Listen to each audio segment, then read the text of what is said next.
Hello friends, வணக்கம். இந்த காயினை கொஞ்சம் நல்லா நோட்டீஸ் பண்ணுங்கள்.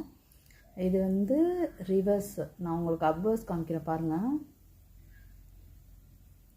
ஆக்சுவலாக இந்த பாருங்கள், இதில் வந்து லெட்டர்ஸ் எல்லாம் சுத்தமாக பாதி அழிஞ்சிருக்கு. இந்த சைடும் ஹிந்தியில் வந்து இந்தியான்றது வந்து பாரத்ன்றது வந்து ஓகே ஓரளவுக்கு தெரியும். பட் இந்த இடத்துல இயர் ஒன்று இருக்குது பாருங்கள், அது ஒன்றுமே இல்லை. ஆக்சுவலாக மின் பண்ணதுக்கான ஒரு இதே இல்லை பாருங்கள், சுத்தமாக இல்லை. அட்லீஸ்ட் மின் பண்ணி அழிஞ்சிருந்தால் பரவாயில்ல, சுத்தமாக மின்ட்டிங்கே இல்லை பாருங்கள் ஃப்ரெண்ட்ஸ். தெரியுதுங்களா? சுத்தமாக இயரே இல்லை, இயரே மின் பண்ணலை, அதாவது மின்ட் ஆகலை, அச்சு விழுகலை. ஸோ இந்த மாதிரிலாம் ஒரு எரர் காயின் கிடைக்கும் போது நீங்கள் அதெல்லாம் வந்து எடுத்து வச்சுக்கோங்க. இதெல்லாம் வந்து மினிமமாவது ஒரு வேல்யூ போகும் ஃப்ரெண்ட்ஸ். தேங்க்யூ ஃப்ரெண்ட்ஸ், தொடர்ந்து சப்போர்ட் பண்ணுங்கள். தேங்க்யூ.